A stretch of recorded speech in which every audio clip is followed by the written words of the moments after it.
Welcome to Woodbury Writes Podcast. I'm your host, Sandy Carlson, and I'm here today with Katie Carroll. She is an award-winning author who has published 7 novels over the past 10 years. Her young adult fantasy, Elixir Bound, was the winner of the 2019 Connecticut Indie Author Project Award. She is a library board member, and she loves to present writing and publishing workshops to students and adults. In addition to Elixir Bound, she has written Elixir Saved, Pirate Island, Witch Test, Mommy's Night Before Christmas, The Bedtime Night, and Selfies from Mars, the true story of Mars rover Opportunity, which will be released in February 2023.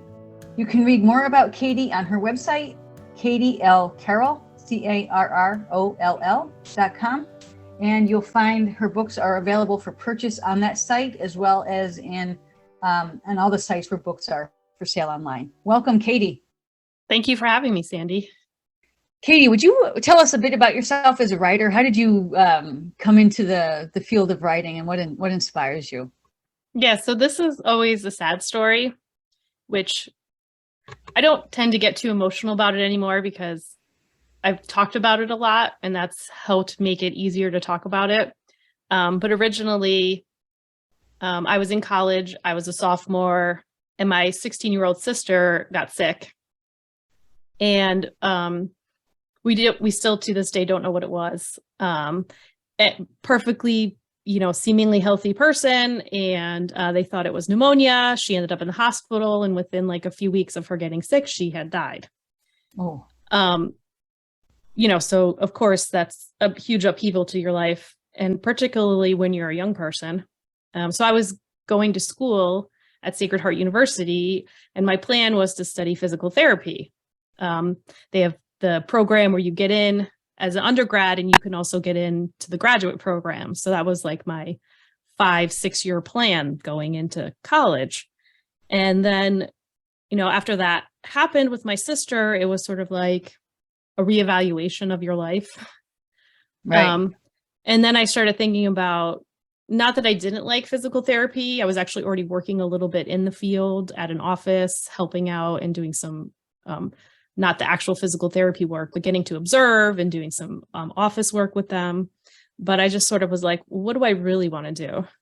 And, I came to stories and books. And my dad, who is also a writer, he worked in journalism for a very long time, was like, really, you're going to be a writer? Like, you have this plan that you've had. And he's like, all right, well, at least like write something for Kylene. That's my sister's name. So that's where Elixir Bound came from. She was a huge fan of a certain fantasy book that she got a lot of people to read. And so I wanted to give her a fantasy adventure. And Elixir Bound really ended up being there's a character named Kylene in there, but it ended up being from the sister's point of view. And it's about a girl who finds out she is the next guardian of a secret healing elixir. And she has to go on a quest for the ingredient for this elixir. And then along the way, she kind of finds out that things aren't exactly what they seem with this elixir. And she has to decide, is this something I really want to do? But I think any Psych 101 class would tell you that there was some wish fulfillment going on there. But it really helped me celebrate her life in a really beautiful way and work through my own feelings, even though the story itself isn't about death necessarily or mourning, but the story writing about her and giving her an adventure and her sisters an adventure was very healing for me. And then the second book, there's 3 different point of view characters, and the Kylene character is one of the point of view characters. It took me a really long time to write each of these books. They kind of take a lot out of me emotionally, and they're also fantasy. So there's a lot of world building involved and other things. So that's kind of how I came to writing. And I didn't know at first that the book was going to be for young adults. I was just writing a story. And then as I started to learn more about publishing and the different categories, I was like, oh yeah, this is totally YA. It was very obvious once I knew, like, oh, we have categories. We have to figure out what we're writing here and how to, pitch your book.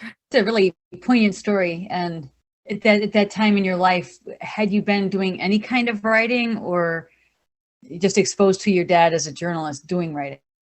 Yeah, so I had always written, even as kids, we have these Billy Goat stories we used to write and illustrate it, and it was a Billy Goat who could fly.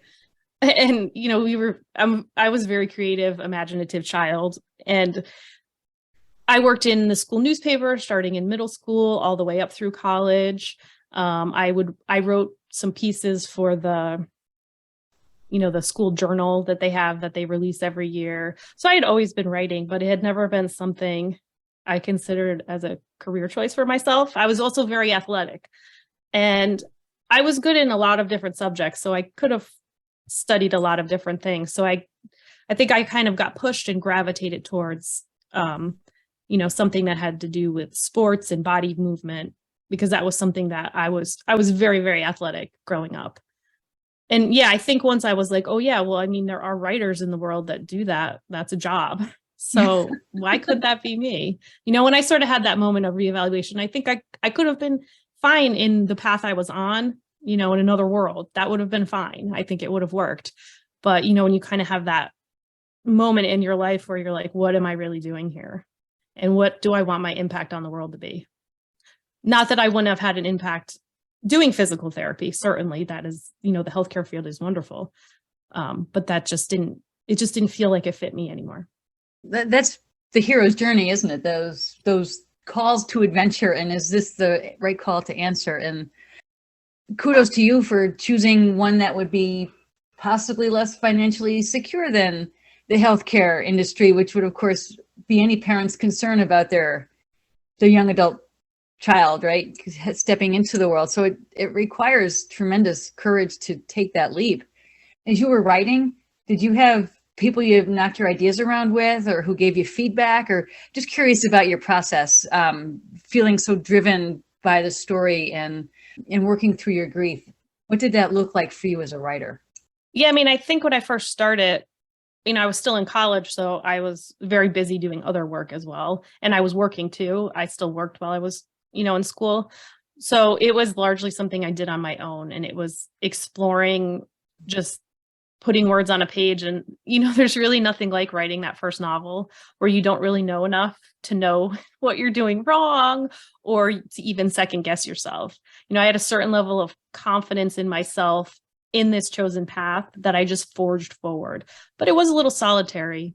I did have one professor, it was a journal writing class, and we had to submit a bunch of writing, and I basically submitted parts of the story as part of my writing. So I did have one person I shared it with, and it wasn't until much later in the process. And again, it took me a long time to sort of write this first book.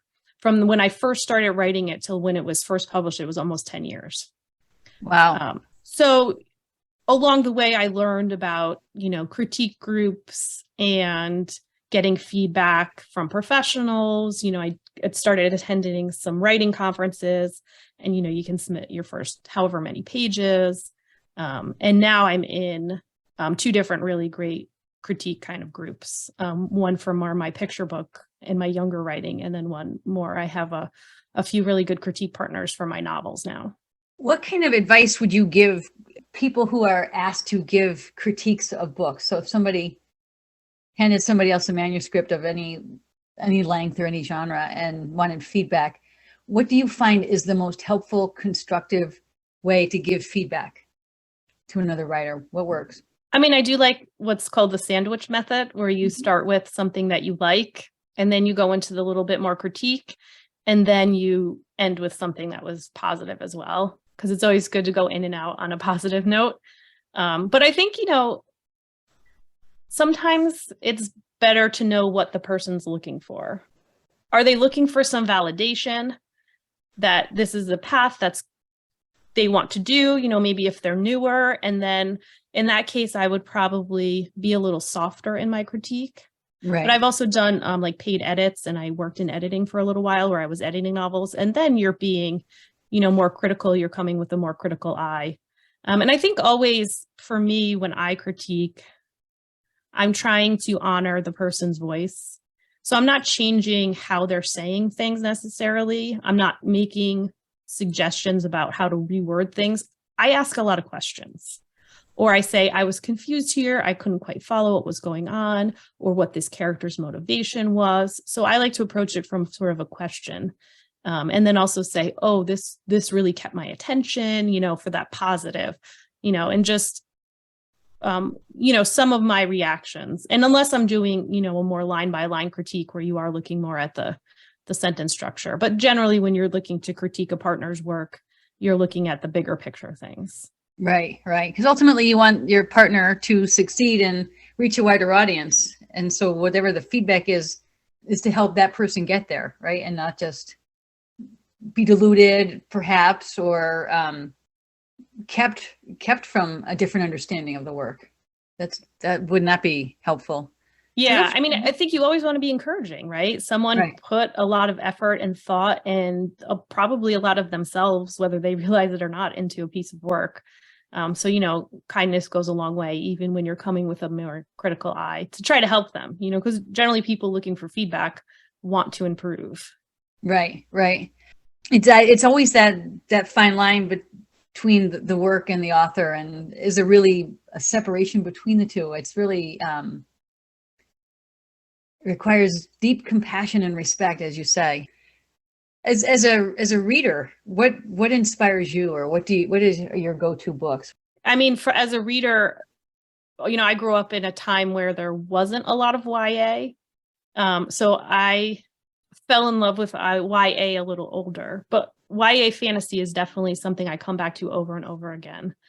Some of my favorites are Mary Pearson, Melina Marchetta, and, of course, I've read the Hunger Games and the Twilight books. I've read all the big heavy hitters. Right. And now we're getting, what I really love about young adult right now is the diversity of it. Legendborn and Bloodmarked by Tracy Deonn were just so fabulous, and bringing a different perspective in. I think one of my favorite things about young adult is it pushes boundaries in storytelling in a way that adult fantasy is wonderful too, but I think it can fall into the trap of being a little more formulaic at times, which is great. Like when I read a rom-com, right, I have a certain expectation coming in and I want it to follow that pattern, and it's comforting in a lot of ways, and it's very digestible as a reader.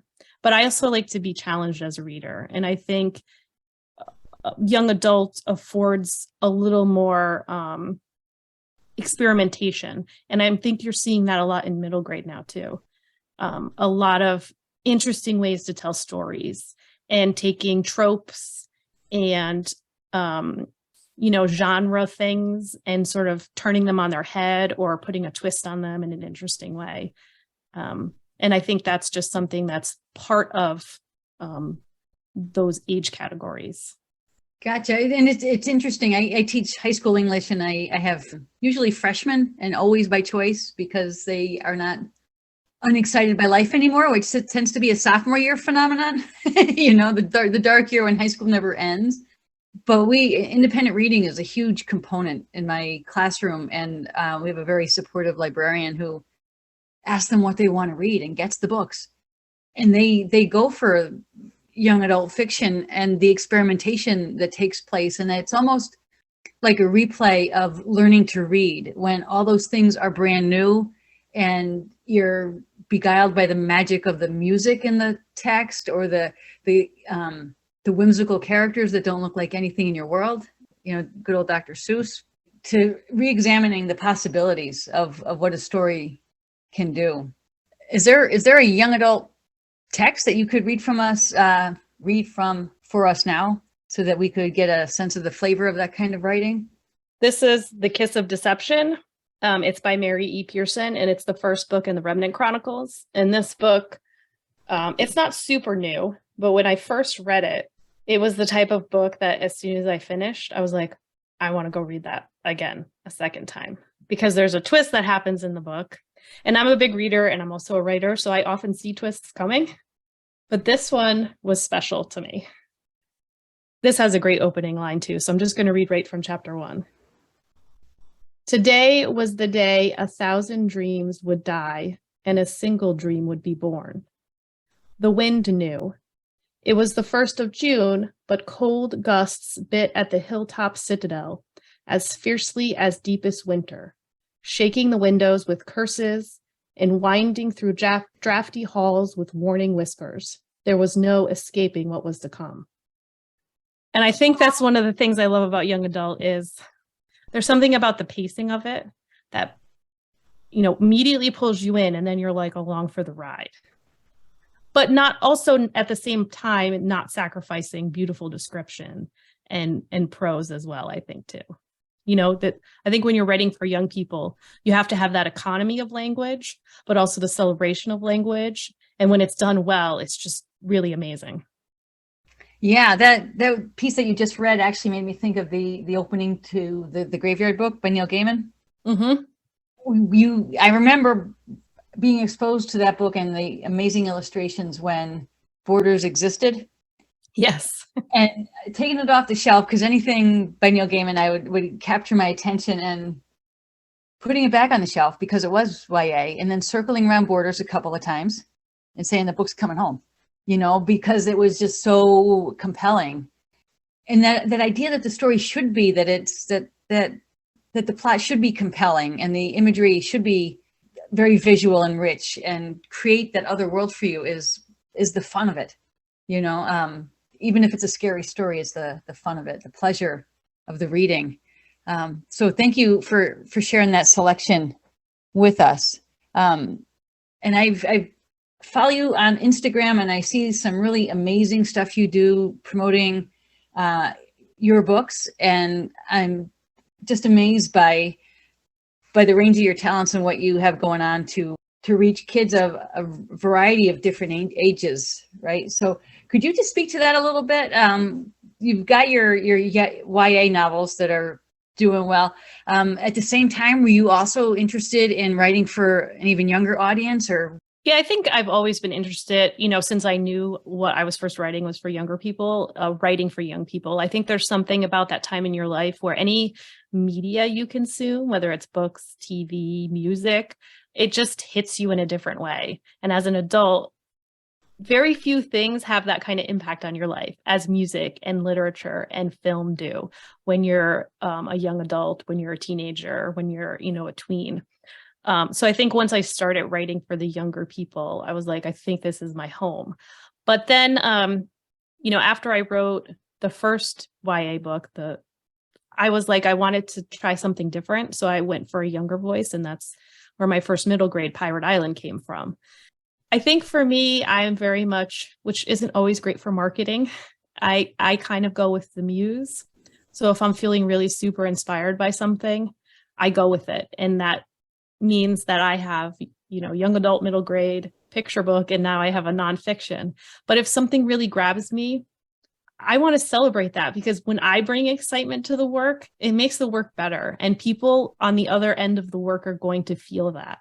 So if I'm writing something that I'm not excited about, not that I'm always super excited every time I sit down to write, sometimes you got to slog through, particularly like the middles, but if overall that first spark was something that really excites me, that's what's going to pull me through working on this thing for sometimes a very long time. I've definitely gotten quicker in my writing process. But I think for me, I'm very much a follow the muse kind of writer. And certainly as I've had my own kids, it's brought me into more exposed to younger age levels of writing that has gotten me excited about those things because I'm reading a lot with them. I remember those days of going to the library and filling up a giant LL Bean boat and tote with whatever we could get our hands on that looked a little interesting. We took all kinds of chances, and when we read to the bottom of the bag, back to the library. And that exposure to different illustration styles, different writing styles, different focuses, even the little engine that could has you in an urban gritty environment versus, Blueberries for Sal and has you up in Maine. But you do create universes that kids occupy, and that's really amazing. What kind of feedback do you get from your readers? Generally very positive. I have done school visits, and I love to meet young readers because it is harder to get feedback from them. But generally, like, they're super excited to meet like a real live author. And, like I have a event I do where I dress up like a pirate. So there's excitement around that anyway. And it gets them excited about, anything that gets them excited about reading or writing is good. And my oldest now is old enough where on my most recent middle grade book, Witch Test, he was an early reader for me. And I got him a copy, printed out copy, and he got little tabs and he wrote feedback to me.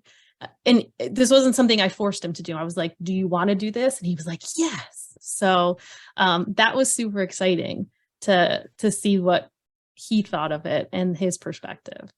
Sometimes kids are a little harder to kind of get information out of too, unless they're super excited about sharing. But generally, yeah, I mean, kids can be brutally honest, which I love too. If they don't like something. But for the most part, my interactions involving my stories and kids has always been very enthusiastic.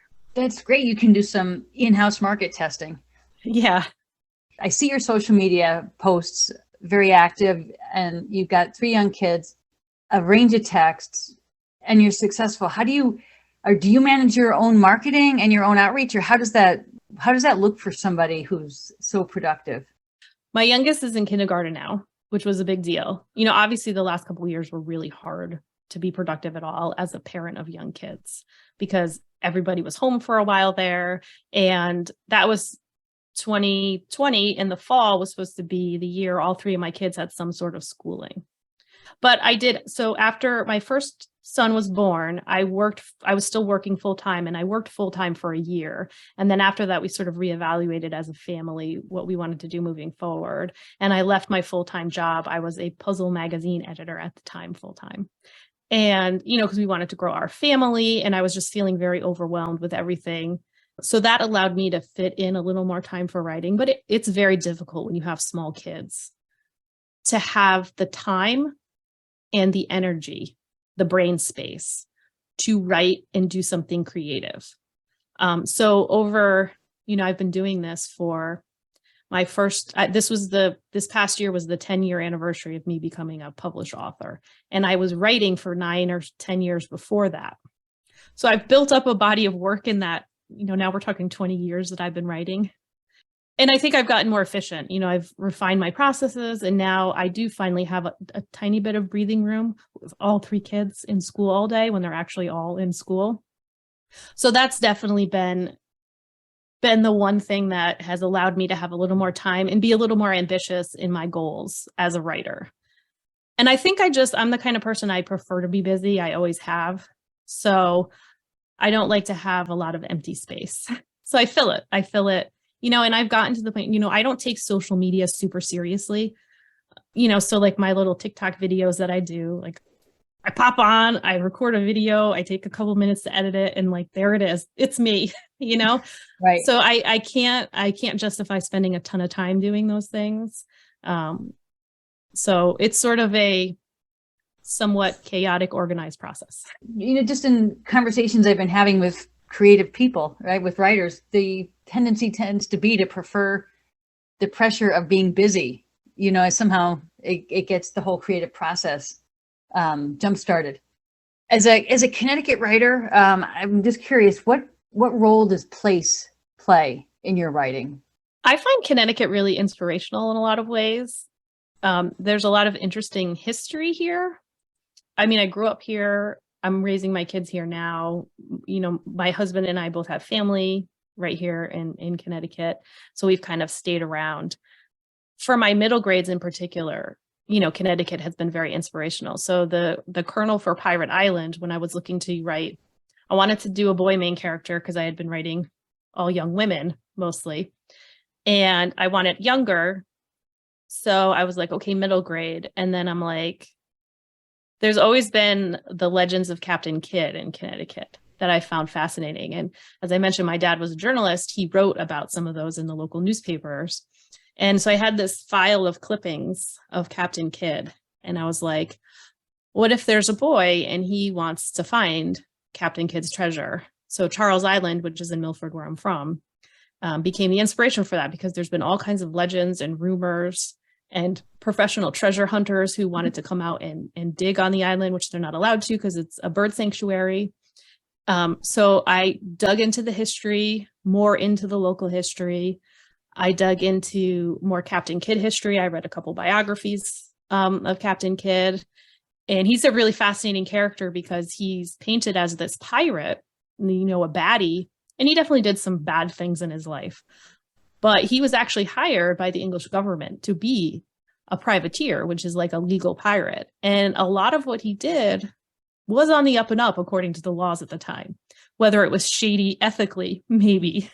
And then he kind of became the fallout guy for all of the pirates, when maybe a lot of that is certainly being hanged. And he was actually hanged twice because originally the rope broke. And usually they took that as a sign from God that that person was to be saved, but they were not letting him off. So they hung him up again.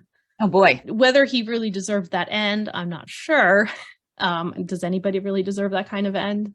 But it's just fascinating. And pirates are fun. They could be fun. They're dangerous too, so they bring that level of, I think literature is a really great way for young people to explore fears in a safe way.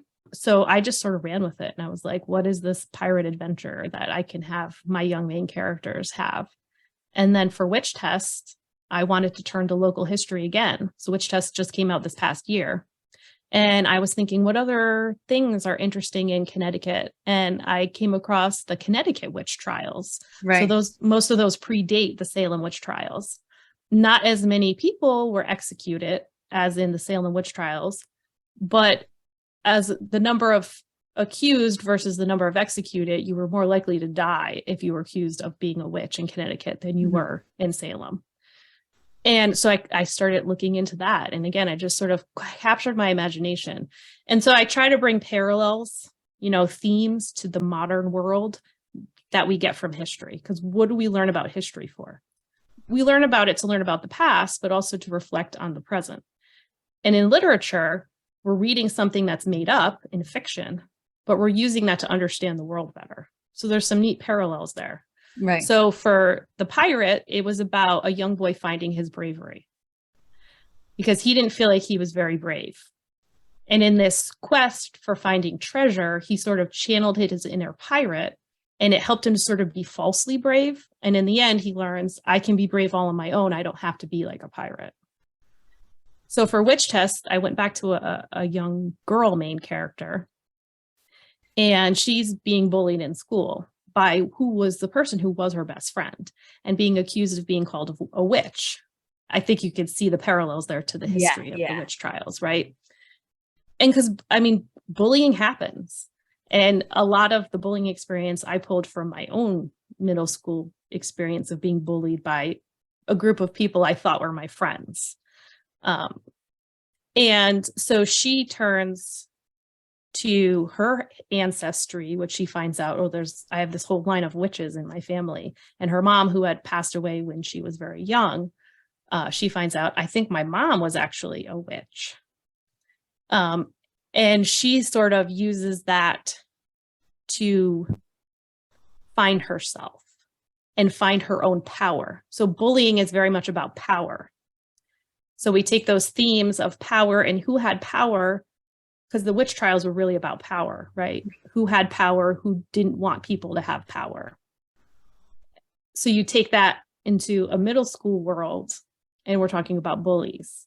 So to draw those sort of themes together. And so she finds her own power to sort of stand up to the bullies through her witch ancestry. Very cool. Being a Connecticut native as well, I think seeing those parallels and absorbing some history through the text would be just an awesome treat. I'm just curious, where did you do your research for your stories in addition to your clip files? What else did you turn to? Definitely the local library. You could find a lot of local history. I read like the first volume of a history of Milford, I think, which oddly enough, my great grandfather is listed as one of the authors in that book. And I didn't know it until my dad saw me reading it. And he goes, oh, my grandfather is listed in that book as one of the people who helped compile it originally. Oh, neat. And I was like, oh, that's really cool. Like I just didn't know that. And also, now like the internet is a great resource.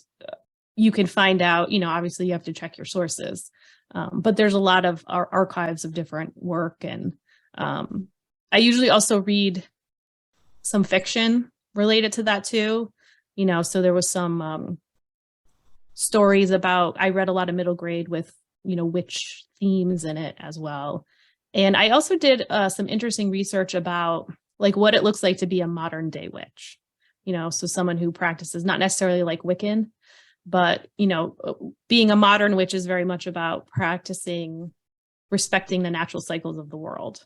So I started listening to a podcast called The Witch Wave with Pam Grossman, and I still listen to that. I love it. And she had written a book too that I read about sort of like what it is to be a modern day witch, to kind of bring those themes in and see, we think a witch, there's a couple different images. You have the historical witch who was probably not actually anyone practicing witchcraft. It was just a woman who maybe did weird things, or maybe practiced witchcraft, in some way. Sometimes witchcraft in the past, though, just looked like medicine for women, and then you have the image of the witch, like the Wicked Witch of the West with the pointy hat, or the witch in the woods with the cauldron eating children. Right. There's lots of different archetypes of the witch. So examining all of those and then coming to, what does a witch look like today? And she could be your neighbor who just grows herbs in her garden and makes teas out of them. There's a lot of different ways to be a witch. I tell you, Katie, listening to you and talking about your writing process, the time that you've invested the past 20 years in writing, honing your craft, doing the research, testing your work with your son, and then getting the word out there through either social media or school visits. It's just, I think, really amazing and very encouraging to hear a writer following her passion while raising a family, and staying near family. It's just a very exciting story. And I think it's just terrific. Would you share a selection from one of your books for our readers as we come to the close of our podcast, just so we can hear your YA voice? Sure. Do you mind if I share from the middle grade? Oh, your middle grade voice. Yeah, that'd be great. Yeah. So this, we were talking about, critique partners, and this is I'm going to share the very beginning of Witch Test. So this very first line is one of my favorite lines. And one of my good critique partners, this line was like further in the story, a couple pages in, and she circled it, on the computer. And she's like, I think this is the first line of your book. And now I use this as like a tagline for the story because it so much encapsulates, what this book is about. So this is from Witch Test. And this is right from chapter 1. And these do have chapter titles. I did give this one chapter titles. It's called Dark Rumors. 8th grade is a bubbling cauldron of rumors that spread fast in the dark. That's why I've started avoiding any activities that take place during the nocturnal hours. School dances, movie nights, and sleepovers aren't hard to avoid when you don't have any friends. Not that it's stopped the rumors. Liza makes love potions. Liza practices dark magic at midnight. Liza is a witch. All of them started by my ex-best friend, Abby. Wow. Your use of language there and the relatability of that scenario. I'm hooked. Wow. Thank you. And I appreciate you saying, recognizing the work that I've put in. I think sometimes being an author and being a mother too are two things that you don't always see the work that gets put in. So it's nice to sort of have that recognized. Well, you're welcome. And it is so clearly apparent, and it definitely comes through in the quality of the work that you do and the clarity with which you speak about the work that you do. That you got this, right? Thank you. Thank you so much for your time, Katie. You're welcome.